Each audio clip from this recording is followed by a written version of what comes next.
তোমরা কি চাও ভিউয়ার্সরা? আগে ভিউয়ার্সদের উদ্দেশ্যে বলছি, তোমরা কি চাও? তোমরা চাও না যে এই ঝিমি আর ঝিমির বর মানে আমাদের ভাই দুজনে একসাথে হোক, মানে দুজনে একসাথে সুন্দরভাবে সংসার করুক?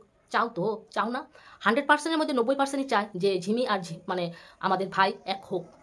আমার মনে হয়, ঠিক আছে, সবাই চায়, তার মধ্যে 10% চায় না, কারণ তাদেরও স্বার্থ আছে, ঠিক আছে।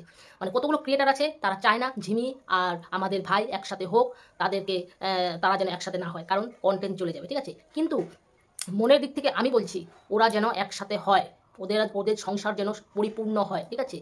তা তোমাদের কাছে অনুরোধ করে কতগুলো ভিউয়ার্সদের কাছে অনুরোধ করে বলছি, প্লিজ এদেরকে খারাপ কমেন্ট করো না। যে পর্যন্ত আমাদের ঝিমি মুখ থেকে না বলবে যে আমি এখানে ভালো নেই, আমার এখানে খুব কষ্ট হচ্ছে, আমাকে এখানে টর্চার করছে, ঠিক আছে, যে পর্যন্ত না বলবে সে পর্যন্ত তোমরা খারাপ কমেন্ট করো না, কারণ খারাপ কমেন্ট দেখলে না মনটা ভেঙে যায়, ঠিক আছে। ওই জন্য তোমরা উৎসাহ দাও, ভালো কমেন্ট করো, তোমরা বলো যে এরা দুজনে সুখী হোক, তাই না? আমাদের কি সবাই কিন্তু একটা মনের ইচ্ছা যে ঝিমি আর ঝিমির ও আমাদের ভাই দুজনে কিন্তু একসাথে হোক। আমরা চাই না ওই পাঠির সাথে সম্পর্ক রাখুক, তাই না? আমরা সবাই চাই যে ঝিমি আর ঝিমির বর যেন একসাথে হয়। আচ্ছা, তা হ্যালো বন্ধুরা, welcome back to my YouTube channel. তোমরা কেমন আছো? আশা করি ভালো আছো, সুস্থ আছো। আমিও ভালো আছি। নতুন আবার আরেকটা ভিডিও নিয়ে চলে আসলাম। ভিডিওটা শুরু করার আগে বলছি চ্যানেলটাকে সাবস্ক্রাইব করে দেবে, নোটিফিকেশনটা অন করে দেবে। নোটিফিকেশনটা অন করে দেওয়ার সঙ্গে সঙ্গে আমার ভিডিওগুলো অবশ্যই তোমাদের কাছে পৌঁছে যাবে। তা আসল মুদ্রা কথাই চলে যায়। তা বন্ধুরা, তোমরা অবশ্যই দেখেছো কালকে স্ট্রিম লাইভ আমাদের সমাজ সেবিকা, নতুন সমাজ সেবিকা সেজেছে, শাড়ি পরে, বাবারে ভদ্র মহিলা একে, যার মুখের ভাষা এত খিস্তি, এই পঠিটার মুখের ভাষা এত খিস্তি, তোমরা সবাই জানো। ওই ঢুবলির মুখের ভাষা এত খিস্তি, আর ওই সাদা নাকিনীর মুখের ভাষা এত খিস্তি, ঠিক আছে। এই খিস্তি দ্বারা মহিলাদের তারা আবার সমাজ সেবিকা সেজেছে, তারা নাকি ঝিমির ভালো চাষ। এই তোরা যদি ঝিমির ভালো চাস তাহলে কালকে লাইভ নিয়ে বসতি না, ঠিক আছে। কোন লজ্জায় কালকে লাইভ নিয়ে বসলি? একটা মাথার মধ্যে বিবেক থাকা উচিত। এই মুহূর্তে কেন আমরা লাইভ নিয়ে বসি, ঠিক আছে? কেন ও ঝিমি বারংবার বলে যাচ্ছে যে আমি সুখে আছি, আমি ভালো আছি, আমার স্বামীকে নিয়ে আমি ভালো আছি, আমার শাশুড়িকে নিয়ে ভালো আছি, আমি সংসারকে নিয়ে ভালো আছি, ঠিক আছে। কারণ ঝিমি, সবাই তোরা জানিস, ঝিমি ওই ছেলেটার জন্য পাগল।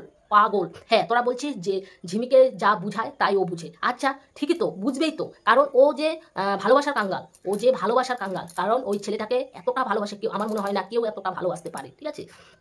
যাই হোক, ওই ছেলেটাও বুঝবে, এখন নয়, বুঝতে পারছে না, দিন যাবে আরও বুঝতে পারবে। এখন যেহেতু ঝিমি বারংবার বলে যাচ্ছে যে আমি ভালো আছি, সুখে আছি, তোরা কোন লজ্জায় কালকে লাইভ নিয়ে বসলি? ঝিমির ভালোর জন্য লাইভ নিয়ে বসলি? না রে না, তোরা তোদের নিজের স্বার্থের জন্য লাইভ নিয়ে বসলি, বুঝেছিস? লজ্জা করে না? একটা মেয়ের সংসার করতে গেছে, তার সংসারটাকে মানে সংসারের মধ্যে আগুন ধরাতে লজ্জা করে না? আবার সমাজ সেবিকা মারাও, হ্যাঁ, সমাজ সেবিকা তোমরা হবা সমাজ সেবিকা, যাদের মুখের ভাষা এত কিস্তি। যাই হোক, কালকে তোমরা ওই লাইভের মধ্যে ঝপন ঝালকে উঠতে দেখেছো। কিরে এই ঝপন ঝাল, আপনার লজ্জা করলো না মুখটা দেখাতে? কিভাবে আপনি লাইভের মধ্যে উঠলেন? ওরা ওই সাদা নাগিনী, ঢুবলি, ওই পঠিটা, আরও আমাদের ম্যাডাম, ঠিক আছে, হঙ্গিতা ম্যাডাম আপনাকে বললো, আপনাকে কিন্তু ধুয়ে দিচ্ছিল। আপনাকে, এই ঝপন ঝাল, আপনাকে বলছি, আপনাকে কিন্তু এই হঙ্গিতা ম্যাডাম আপনাকে ধুয়ে দিচ্ছিল। এতটা নোংরা কথা বলেছিল, ঠিক আছে। কারণ কাবলি ম্যাডামকে নিচু ফেলানোর জন্য আপনাকে ধুয়ে দিচ্ছিল। এখন আবার মিল হয়ে গেছে, কারণ আপনি না এরকমই সব মহিলাদের মধ্যে এত মিল কিভাবে যে দেখান আমি সেটাই বুঝতে পারি না। কারণ আপনি কোনো পুরুষদের সাথে মিশতে পারেন না, একদম আমাদের ঝিঙ্কি কাকিমা ঠিক বলে, কোনো পুরুষ আপনার বন্ধু নেই, কোনো পুরুষের সাথে আপনি মিশতে পারেন না, আপনার মিশতে পারেন মহিলাদের সাথে। 1 মিনিটে 1 তুড়িতে আপনার এই হঙ্গিতা ম্যাডামের সাথে মিল হয়ে গেল। বা আচ্ছা, যাই হোক, হঙ্গিতা ম্যাডাম যে বললো যে আপনার মেয়ে, সৎ মেয়েই হোক, মেয়ে তো যাই হোক, আপনার মেয়ে আর মেয়ের জামাইকে মেনে নেন, তখন আপনি কি বললেন? যে না, আমি এখন লাইভ থেকে আসছি। কারণ এই পুরুষটা, এই ঝপন ঝালের মতো নোংরা পুরুষ কোনোদিনও মেয়ের ভালো চায় না, আজকে যদি মেয়ের ভালো চাইতো না, তাহলে কোনোদিনও মেয়েকে উস্কিয়ে নিয়ে আসতো না বাড়িতে, ঠিক আছে। মেয়েটা যেন সংসার করতে পারে সেটাই চেষ্টা করতো, কারণ সে কোনোদিনও চায়নি। দেখুন হঙ্গিতা ম্যাডাম, আপনি যখনই বললেন যে আপনার মেয়ের জামাইকে মেনে নেন, তখনই কিন্তু সে বললো যে আমি এখন লাইভ থেকে চলে যাচ্ছি। কারণ উনি কোনোদিনও মেনে নেবে না, কারণ উনি মেয়ের সুখ কোনোদিনও দেখতে পারে না, ঠিক আছে। সৎ বাবা না, আজকে নিজের বাবা যদি মদারু থাকতো, জুয়ারু থাকতো, তাও নিজের বাবা মেনে নিত, কারণ সৎ তো ভোগ করতে চেয়েছিল মেয়েকে, কিভাবে অন্যের কাছে ছেড়ে দিবে, তাই না? ঝপন ঝাল, তোমার পর্দা এইভাবে ফাঁস হবে, বুঝেছো? তুমি ভালো সাজো, তুমি কোনোদিনও ভালো হতে পারবে না। আচ্ছা, এখন আসি আরেকটু মুদ্রা কথা, যে অনেকেই কালকে ওই মানে ঝিমির মানে আমাদের ভাইয়ের, ঠিক আছে, ভাইয়ের কমেন্ট বক্সে মানে লাইভের মধ্যে তোমরা সবাই কমেন্ট করছো যে ফিজিক্যালি মানে কোনো কিছু হয়েছে নাকি।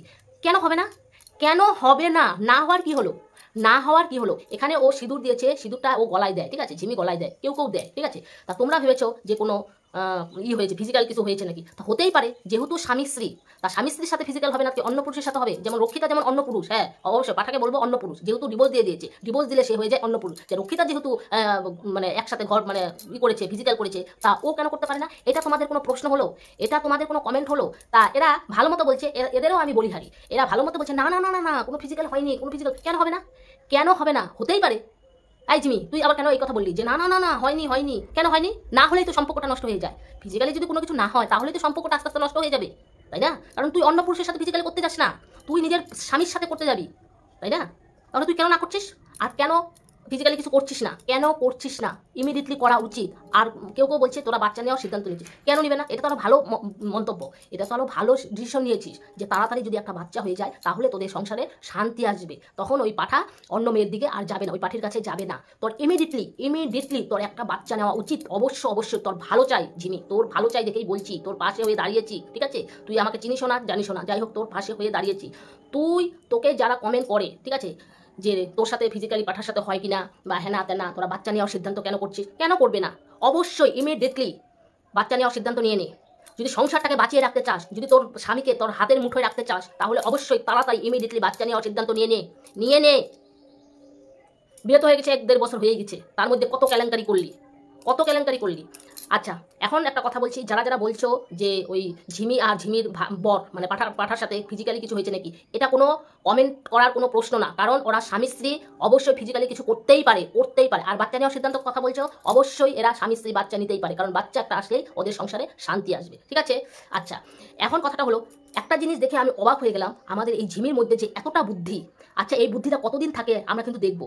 এই বুদ্ধিটা যেন সারা জীবন থাকে। তোর মার ঝিঙ্কি পালেরও যেমন বুদ্ধি হয়েছে, তোরও তেমন বুদ্ধি হয়েছে, কারণ এই বুদ্ধিটা দেখি কতদিন থাকে। এই বুদ্ধিটা যদি তোর কালকে লাইভ দেখে বুঝলাম, তোর এই বুদ্ধিটা যদি সারা জীবন থাকে না, তুই তাহলে তোর সংসারটাকে সোনার করতে পারবি, তুই তাহলে সুন্দর ভালো রমণী হতে পারবি, ঠিক আছে? কারণ তোর মা এখন বুঝতে পারছে তোর মার জীবনটা এখন তছনছ হয়ে যাচ্ছে, ঠিক আছে? কারণ ওই সারা ঝপন ছালকে, নিজের স্বামীকে ছেড়ে ওই ঝপন ছালের হাত ধরে এসেছে, এখন নিজের জীবনটাই তছনছ হচ্ছে। এই জন্য এই কাকিমার কথা কই, ঝিঙ্কি কাকিমার কথা কই, সে বুঝতে পেরেছে, কিন্তু অনেক দেরি হয়ে গেছে, ঠিক আছে? এই জন্য বলছি, তোর যে বুদ্ধিটা তুই কালকে দেখালি, তুই যে এত সুন্দরভাবে কথা বললি, এই বুদ্ধিটা যেন সারা জীবন থাকে, ঠিক আছে? এই বুদ্ধিটা যদি সারা জীবন থাকে তাহলে তুই সংসার করতে পারবি। আর একটা কথা বলছি ওই আমাদের ভাইকে, ভাই তোমাকে একটা কথা বলছি, মানে তোকে একটা কথা বলছি, কথাটা হলো, তুই খুব চালাক, বুঝেছিস? তুই চালাক মানে তুই দুই দিকে গেম খেলতে চেয়েছিস। যেমন ঝপনঝাল যেমন চালাক, ওই রক্ষিতার মা যেমন চালাক, তুইও তেমন কিন্তু চালাক। শোন, যতই চালাকি করিস তোর কাছে আবারও অনুরোধ মিনতি করে বলছি, এই মেয়েটাকে কষ্ট দিস না, ঝিমিটাকে কষ্ট দিস না। ঝিমির যে এখন বুদ্ধিটা হয়েছে, এই বুদ্ধিটা যেন এই বুদ্ধির মতোই যেন সংসারটা ঠিক রাখতে পারে, ঠিক আছে? আর একটা কথা বলছি, ওকে যদি এখন অবহেলা করিস, ওকে যদি সম্মান না দিস, ওকে যদি বউর মতো যোগ্য না দিস, তাহলে কিন্তু তোর পরিণাম কিন্তু খারাপ হবে, বলে দিলাম পাঠা, তোর পরিণাম কিন্তু খারাপ হবে, বুঝেছিস? সবাই তোর উপরে ছাপিয়ে পড়বে, এই কথা মনে রাখিস। ওই জন্য বলছি, সংসারটা ঠিক মতো কর ঝিমির সাথে, অন্য কোনো ওই রক্ষিতা মুক্ষিতা অন্যর দিকে যেন কোনো মন না আসে, ঠিক আছে?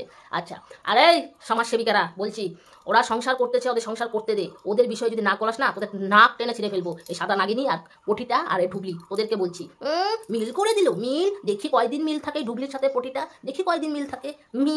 তোরা করবি মিল, তোরা কোনোদিন কারো ভালো দেখতে পারিস না, তোরা হলো মিল। ওটা আর বললাম না, ঠিক আছে বন্ধুরা, ভিডিওটা এখানেই ছেড়ে দিচ্ছি। তোমরা ভালো থাকো, সুস্থ থাকো, টাটা, বাই বাই।